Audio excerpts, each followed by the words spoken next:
بچی ہے چند سانسیں یا نبی سامعین حضرات، یہ چند ایسی خامیاں ہیں جو بہت سے لوگ خیال نہیں کرتے اور قربانی کرتے وقت وہ یہ غلطیاں کر بیٹھتے ہیں، جن کی وجہ سے عام لوگوں کو بھی تکلیف ہوتی ہے اور کہیں نہ کہیں ان کے قربانی کے ثواب میں بھی کمی آ جاتی ہے۔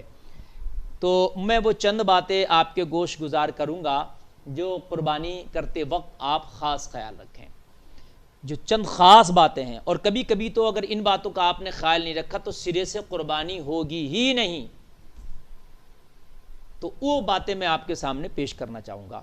سب سے پہلے تو وہ باتیں کہ جن کے کرنے سے آپ نے قربانی کرنے کے باوجود بھی قربانی نہیں ہوگی، وہ باتیں کیا ہیں وہ میں آپ کے گوش گزار کروں، اور بڑی اہم ہے۔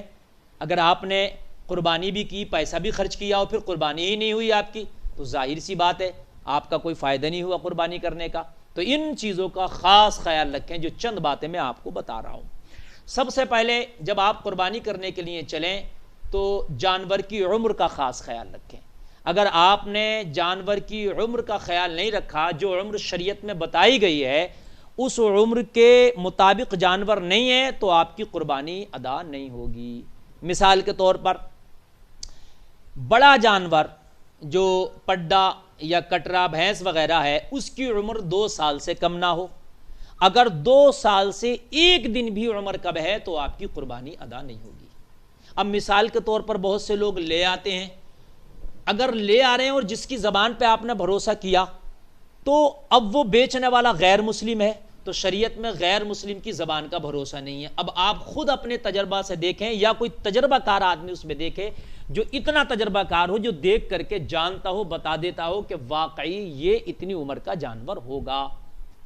مثال کے طور پر کسی غیر مسلم نے آپ سے کہا یہ میرا 2 سال 1 ماہ کا ہے، تو 1 ماہ کا تو کوئی خاص فرق ہوتا نہیں ہے، بھائی 25 مہینے ہو رہے ہیں تو 24-25 میں تو کوئی فرق ہوتا نہیں ہے، تو لہٰذا اس کی بات کا اعتبار یہاں نہیں کیا جائے گا۔ تو اب کوئی جانچنے والا ہو، اگر 3 سال کا جانور ہے تو چلو وہ بھائی 6 مہینے جھوٹ بول رہا، تو یہ تو موٹی موٹی بات ہے کہ نیا آدمی بھی بتا دے گا بھائی یہ 3 سال کا جانور ہے، تو اس میں 6 مہینے بھی جھوٹ بول دیا تو تب بھی 2.5 مہینہ چل جائے گا۔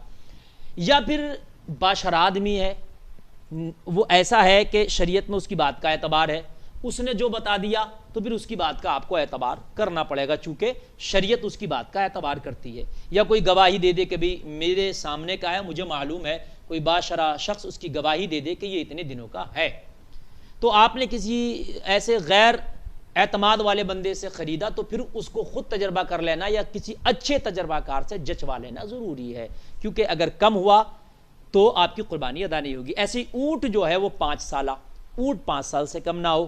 اچھا دمبا وغیرہ جو ہے اس کی عمر جو ہے 1 سال بتائی گئی ہے، لیکن دمبے کے لیے چھوٹ یہ ہے کہ دمبا اگر 1 سال سے کم ہے، دمبا اگر 1 سال سے کم ہے لیکن صحت اچھی ہے، فربا ہے، کھان پان اس کا اچھا رہا، تو 1 سال سے کم ہونے کے باوجود بھی 1 سال والوں میں اگر اس کو رکھا جائے، چھوڑا جائے، تو جسم اور جسامت کے اعتبار سے، قد و قامت کے اعتبار سے وہ جو ہے 1 سال والوں کے برابر لگتا ہے، موٹا ہے، فربا ہے، قد و قامت اچھا ہے، جسامت اچھی ہے، تو اس کی قربانی ہو جائے گی۔ یہ دمبے میں اتنی سی چھوٹ ہے، لیکن صحت اور فربا ہونا ضروری ہے، اگر وہ نہیں ہوئی طیب نہیں ہو پائے گی۔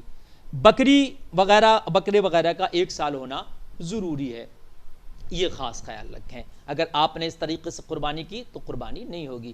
اچھا بہت سے لوگ دانتوں کا فرق بتاتے ہیں، تو دانت نہ کہ دت گیا، تو دتنا ضروری نہیں ہے، 2 سال کی عمر ہونا ضروری ہے۔ اور دمبا وغیرہ، بکری وغیرہ کی 1 سال کی عمر جو میں نے بتایا، اونٹ کی 5 سال کی، دانتوں کا اعتبار نہیں بلکہ عمر کا اعتبار کیا جائے گا۔ کبھی کبھی ایسا ہوتا ہے کہ دانت لمبے سمے تک بھی نہیں آتے، 2 سال کا ہو گیا دانت نہیں آ رہے ہیں، اور 2.5 کا ہو گیا تب بھی نہیں آ رہے ہیں، کبھی دانت جلدی بھی آ جاتے ہیں، کبھی دانت نہیں بھی آتے ہیں جلدی، تو وہ عمر کا اعتبار ہے اس میں، اس کا خاص خیال رکھیں قربانی کے وقت میں۔ دوسری چیز جو میں آپ کو بتا رہا ہوں کہ قربانی میں آپ نے جس جانور کو آپ قربان کر رہے ہیں اس کو کھلانے کا بھی خیال رکھیں، پلانے کا بھی خیال رکھیں۔ حالانکہ بنا کھلائے پلائے قربانی کریں گے ہو جائے گی، لیکن یہ مناسب نہیں ہے۔ آخری وقت اس کو اچھے سے چارہ دیں، اچھے سے کھلائیں، اس کو نہلا دھلا کے صفائی صاف بھی کر دیں۔ ایسے ہی بہت سے جانور کو ذبح کر دیا جاتا ہے، اس پہ گوبر کی آلودگی ہوتی ہے اور بہت زیادہ گندا ہوتا ہے جانور، اس طریقے سے ہی قربان کر دیا جاتا ہے۔ خاص خیال رکھیں کہ آپ قربانی کرتے وقت جانور کو پاک صاف نہلا دھلا لیں۔ اچھا ایک چیز اور ہے، جن لوگوں کے نام سے قربانی ہو رہی ہے وہ لوگ کیا کریں، اپنے ناخون اور بال نہ کٹوائیں۔ کب تک؟ جب سے چاند دیکھے، جب سے لے کے جب تک قربانی نہ کر دیں، یہ خاص خیال رکھیں۔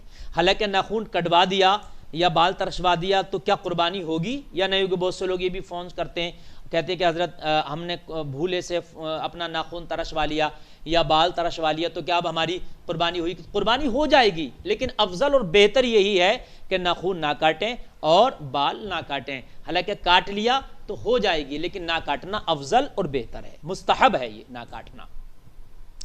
یہ چیز خاص خیال رکھیں۔ اور جیسے کہ میں نے اور بتایا تھا کہ خون وغیرہ کا ایک گڈھا کھود لیں، اہتمام کریں، اس کو سڑکوں پہ نہ بہائیں، نالیوں میں نہ بہائیں، خون کو نمائش نہ کریں، سیلفیاں نہ لیں، فوٹو نہ کھینچیں، پکچر نہ بنائیں اس کی جو جانور آپ ذبح کر رہے ہیں۔ اور ایک چیز اور، جیسے مثال کے طور پر بڑے جانور میں 7 حصوں تک کی گنجائش ہے، تو کسی نے اگر 7 حصوں سے زیادہ کر لیے تب بھی قربانی کسی کی نہیں ہوگی۔ جیسے مثال کے طور پر 8 حصے کر لیے تو کسی کی بھی قربانی نہیں ہوئی۔ اچھا 7 حصے کیے یا 5 حصے کیے، 4 حصے کیے، بیٹھے مولانا، 4 حصے کیے، 5 حصے کیے، اس میں بھی خاص خیال یہ رہے کہ جن لوگوں نے حصے کیے ہیں وہ سب سنی صحیح عقیدہ ہو۔ اس میں کسی بد عقیدہ کا آپ نے حصہ کر لیا اور وہ سنی صحیح العقیدہ نہیں تھا اور بد عقیدہ کا آپ نے اس میں حصہ کر لیا تو کسی کی بھی قربانی نہیں ہوئی۔ جیسے 7 لوگوں میں 6 لوگ سنی صحیح العقیدہ ہیں اور ایک بد عقیدہ ہے تو پھر کسی کی بھی قربانی قبول نہیں ہوگی۔ ایسے ہی کسی نے 5 حصے کیے، 4 سنی صحیح العقیدہ ہیں، ایک کوئی بد عقیدہ ہے تو کسی کی قربانی نہیں ہوگی۔ خاص خیال رہے جتنے بھی لوگ ہوں ہم عقیدہ ہوں، خوش عقیدہ ہوں، بد عقیدہ کوئی نہ ہو۔ ان چند چیزوں کا خاص قربانی میں خیال رکھیں، یہ کام نہ کریں۔ یہ کام اگر کریں گے تو پھر کچھ تو کام ایسے ہیں، میں نے وہ بتایا کہ قربانی سرے سے ہوگی ہی نہیں، اور کچھ کام ایسے ہیں کہ جن کی وجہ سے ثواب کم ہو جائے۔